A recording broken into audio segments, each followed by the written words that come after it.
को दे दिया था।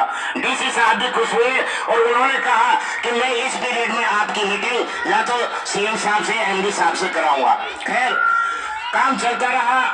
आज तकरीबन माननीय एसडीएम साहब उस कमिटमेंट को पूरा हुए तकरीबन 10-11 दिन ऊपर चले गए। फिर 26 जनवरी रिपब्लिक डे का वक्त आ गया।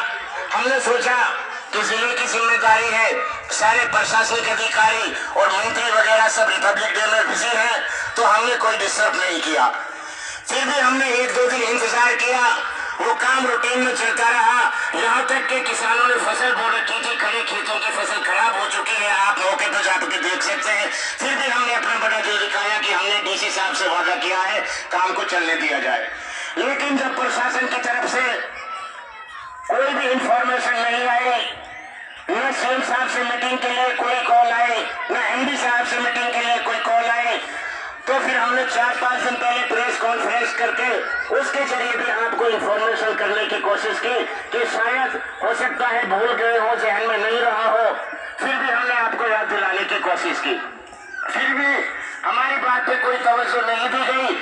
तो कल हमने मशवरा किया कि जिस काम को चालू करने के लिए डीसी साहब ने 15 दिन का वक्त लिया था और हमने अपना बड़ा दिल दिखाते हुए 20 दिन का वक्त दे दिया था, अब इंतहा हो चुकी है, सबर का घड़ा भर चुका है। क्योंकि एसडीएम साहब आपको हमने उस दिन भी मीटिंग में बताया था कि अगर हमारे हाथ में सिर्फ ताकत है तो वो ये ताकत है कि हम इस काम को बंद रहने दें।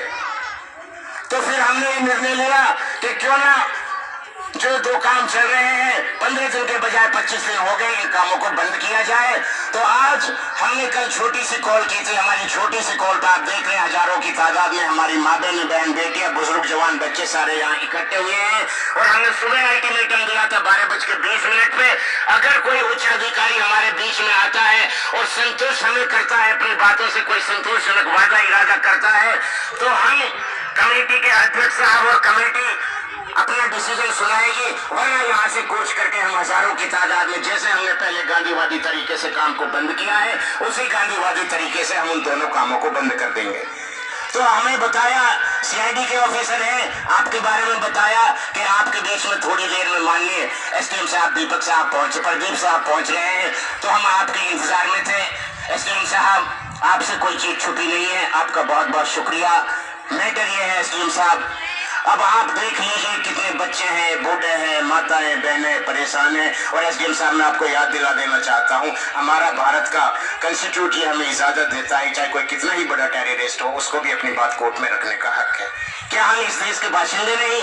क्या हमारे बड़े बुजुर्गों ने इस देश के लिए कुर्बानियां नहीं दी? क्या हम इस देश के संविधान को फॉलो नहीं करते? आप हमारी बाल के बराबर भी गलती बताए, पूरे मुल्क भारत में ऐसा नहीं हुआ जितना बड़ा धोखा हमारे साथ हुआ है। अगर सोच के देखा जाए तो सर सच ये है कि हमें बिल्कुल घर से बेघर कर दिया, हमारी आने वाली नस्लों के भी हक हुकूक को छीन लिया गया है। अब हमने हार के ये फैसला लिया है सर, प्रशासन से हम लड़ सके ये हमारी ताकत नहीं है, हम आपका सामने कर सके, खुदा की कसम एसडीएम साहब हमारी ताकत नहीं है। हमने ये फैसला किया है कि हम अपनी जान दे देंगे, अपनी कुर्बानी दे देंगे, लेकिन जब तक जिंदा रहेंगे हम आईएमटी का एक पत्ता भी नहीं हिलने देंगे। मैं प्रशासन के सामने आपसे वादा करता हूँ एसडीएम साहब, अब आप जो भी संदेश लेकर आए हैं आपका बहुत बहुत शुक्रिया, बहुत बहुत खैर मकदम, मोस्ट वेलकम। अब आप जो भी मशवरा लेकर आए मैं आपको तकलीफ दूंगा, आप अपनी बात रखें। एक बार जोरदार तालियों के साथ एसडीएम साहब का स्वागत।